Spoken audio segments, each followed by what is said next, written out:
What's up, ladies and gentlemen? Neon Pow here, and this week we're doing part 7 to What If Naruto Was Raised by the Akatsuki. That means you have not seen the previous parts. I have that playlist linked in the description and in the card above, so make sure to check that out so you won't be confused. Also, before we get started, I want to do some special thanks to Sassyeggroll for helping me create the story to this part. Also guys, don't forget to check out that tasty merch underneath this video to help support your boy and help the channel keep improving. Also guys, last video we were getting a little shaky on the 500 likes, so let's see you beast kill it this time around. I don't want to see you guys quivering because I know you guys should hit that out of the water. And if you're new to the channel, make sure to subscribe and hit that notification bell to stay up to date with the juicy what ifs coming weekly. Now, without further ado, let's go ahead and hop into the video.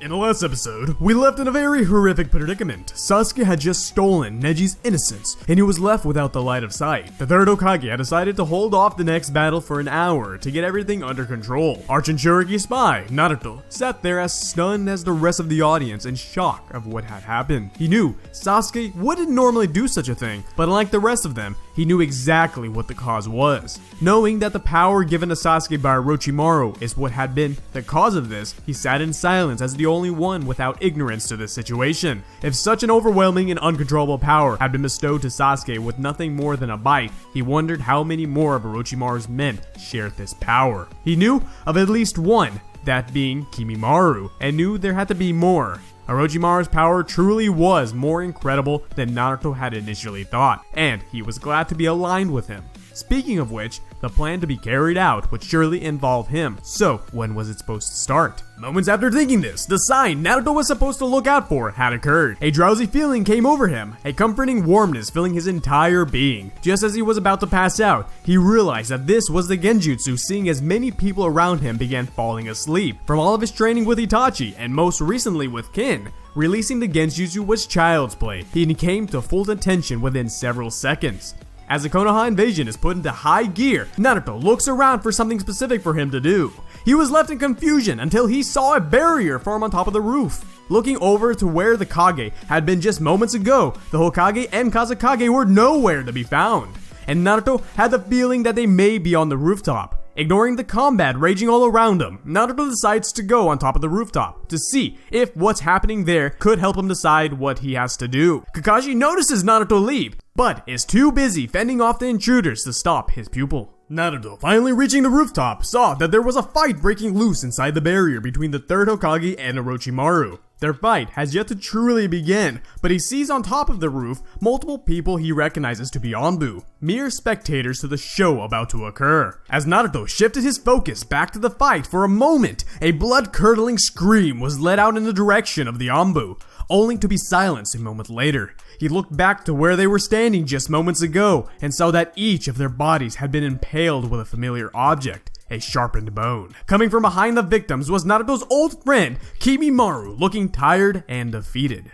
After briefly greeting his friend, Naruto asked why he was there in the Leaf Village and why he looked so tired. Kimimaro thought for a minute and said that he was there completing another task for his master, and by the time he had come back, Orochimaru and the Sound Four had left. Wanting to still assist in any way he could, he rushed all the way here from the base Orochimaru was currently staying at. Even though this was a convincing lie, in reality, Kimimaro's sickness had progressed to a point in which he was no longer deemed necessary to his master and was left behind as Orochimaru and the Sound Four had headed out for this mission. Wishing to prove Orochimaru wrong, Kimimaro stumbled his way over here in order to fight alongside his master once more, only for him to arrive too late. Naruto, not expecting Kimimaro to lie to him, believed the whole story without fail, even though he felt a bit uneasy about his friend's current state. Suddenly, Naruto noticed that 3 genin of the Sand Village came rushing out of the arena and darted into the trees, one of which, Gaara, seemed to be injured. Just moments before in the arena, Gaara's animosity got the better of him due to the bloodshed occurring all around. Temari and Kankura knew better than to get close to him while he was like this, and quickly backed off. Gaara lunged at the person nearest to him, Kin being that person, and readied to slaughter them. Fortunately, Kin noticed the attack in time to reach into her pocket and pull out a whistle, blowing into it, casting a quick genjutsu that gave Gaara a sense of vertigo. She then threw a few senbon and kunai at Gaara. Temari, quick to realize what was going on, opened her fan and sent a gust of wind to deflect the projectiles. Though deflecting the majority of them, a few still made their mark. Since Gaara wasn't in the right state of mind, his sand failed to react quick enough. This led to Gaara, without his sand skin surrounding him, shed some blood from the scratch. He started to have a mental breakdown from this and collapsed from the stress of the situation, as well as the vertigo genjutsu Kin casted on him just moments ago. Being swiftly swept aside by a powerful blast of wind, Kin was on the ground as Temari and Kankuro escaped with Gaara. Despite neither of the two on the rooftop knowing what happened, Naruto recognized that his target was escaping and leapt after them. Without missing a beat, Kimimaro does the same, wishing to be of service to at least one person while he was here. Naruto was glad to be fighting alongside Kimimaro once more, but was in no means thrilled his opponent was Gaara. Thinking back to what he saw in Gaara's eyes a few nights prior, he knew he wouldn't be able to fight him fully if that's all he could see.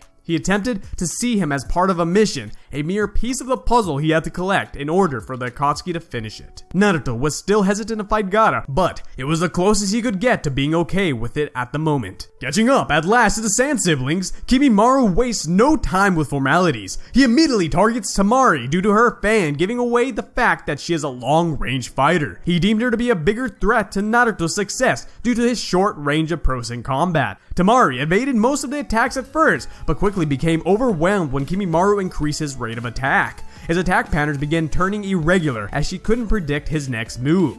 Temari, too busy evading attacks and blocking what she could with her fan, wasn't able to formulate a strategy. As she tries to get some distance, Kimimaro thrusts his foot into the ground and creates a wall of bones behind her. When Temari dashes backwards, coming into contact with the wall, Kimimaro thrusts both of his hands into the ground, creating more walls, trapping her within a cage-like structure, and closing it from above and underneath as well, so she couldn't hope to move, let alone escape from the cell.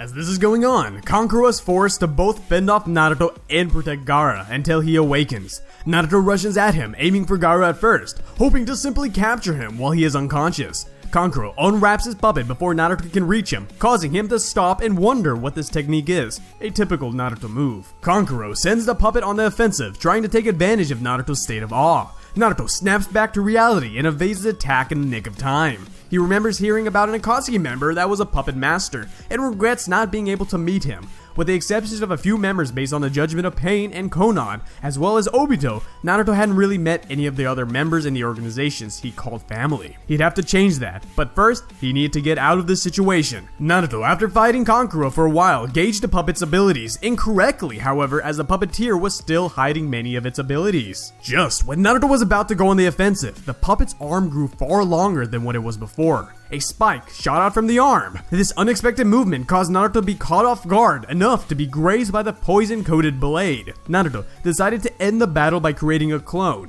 each of them coming towards the puppet in opposite directions. While the clone sacrificed itself, restricting the puppet's movements, Naruto came rushing in with a Rasengan. Even though he hit it directly, the puppet only lost its arms due to Kankuro blocking the attack, avoiding the more vital parts of it. Kankuro prepares his next attack, the spike in the puppet's mouth now directly facing Naruto, allowing him little time to escape. Having dealt with Temari, Kimimaro creates a spine whip, wrapping it around the puppet and pulling it towards him, saving Naruto. Making multiple protrusions from his skin, he is able to dispatch the puppet, but at the cost of even more of Kimimaro's dwindling stamina. He was now breaking a sweat and gasping for air, and although Naruto knew he had just fought another enemy and had just dealt with the one he was facing, he couldn't believe his powerful rival would be getting tired so soon. Not the Kimimaro he knew. Something was wrong, but he had no time to think about it now, seeing as Gaara had just gotten up.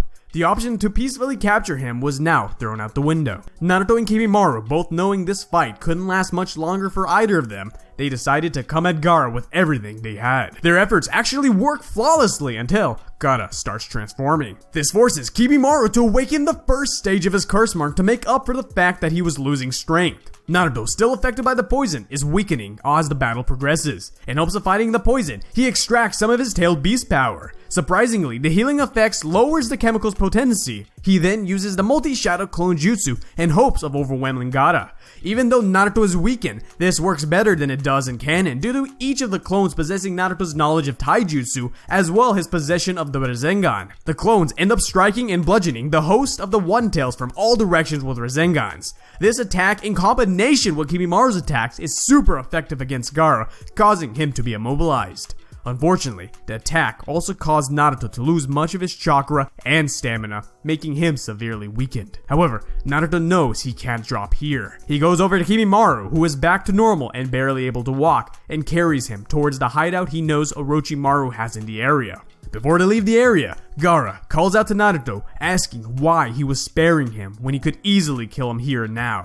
Naruto responds, saying that there was a conflict of interest between his goals and those of his loved ones, so he couldn't kill him right now. Also, unknown to Naruto, every time he uses the QB chakra, the tailed beast is able to subconsciously manipulate Naruto's mind and attempt to foil the Akatsuki plans. On top of that, even if he wanted to capture Gaara right now, due to his own strength being so depleted, he couldn't carry both Gaara and Kimimaro back. To Naruto, Kimimaro was a bigger concern than completing his mission. He'd just have to wait till later, so Naruto told Gaara to look forward to that as he continued to leave. Gaara lied there in silence, pondering what he had meant by that. Why that boy with him was so important to Naruto. Why he couldn't have someone like that. His jealousy faded the more he thought about it, turning instead to rage. He had once someone important to him, only for him to be betrayed by them. That person attempted to dispose of him when it suited them. Rage faded to confusion. What did he do so wrong to deserve what had happened to him back then? Why couldn't he find love like all others around him? Confusion grew to determination. It was the damn beast inside of him that caused him so many sorrows, and he'd conquer it if it cost him his life. He'd find his own meaning of love thereafter, showing anyone who believed him to be anything short of human wrongly. He would aim to achieve the happy life he had always dreamed of, but first, he had to get up. After several unsuccessful attempts of getting up, he decides to just lay there and ponder. To his surprise, his brother Kankuro came to grab him, asking for Gaara to free Temari from the cage she was in so they could get out of there already. After much effort, he eventually does so, leaving Temari free of her prison. Just as they are preparing to leave, a squadron of Anbu surrounded them, stopping them from advancing back to their village. Gaara thinks he might be able to take out a few of them, but wonders if the bloody battle would even be worth it. It finally hits him that the loved ones he should be protecting have been right next to him the whole time. His older siblings, Temari and Kankuro, had always been there for him. This makes Gaara smile a bit. He ends up surrendering to the Anbu, with the weakened Kankuro and Temari following suit, who are a bit confused. Gaara isn't sure if this is the right course of action, but at least he knows this way he will be able to keep his siblings safe for the time being. The Anbu restrain them and take them back to the village for questioning. On another front, Naruto is fighting the clock. He has just arrived at Orochimaru's hideout, but things are looking very grim. Kimimaro is getting worse by the second. Naruto is doing everything in his power to keep his friend alive, but he is slowly seeing him fade away. He isn't sure what's going on and is about to snap, allowing the Nine Tails to take control. However, just as things are about to turn bad, Naruto feels a warmth around him, and once he snaps back, he sees Kin is holding him tightly. And that's where we're ending this part of What If Naruto Was Raised by the Akatsuki. Now guys, if you enjoyed this video, make sure to smash that like button and leave your opinions down in the comments below, as I love interacting with all you guys. But until the next video guys, much love, Neon out.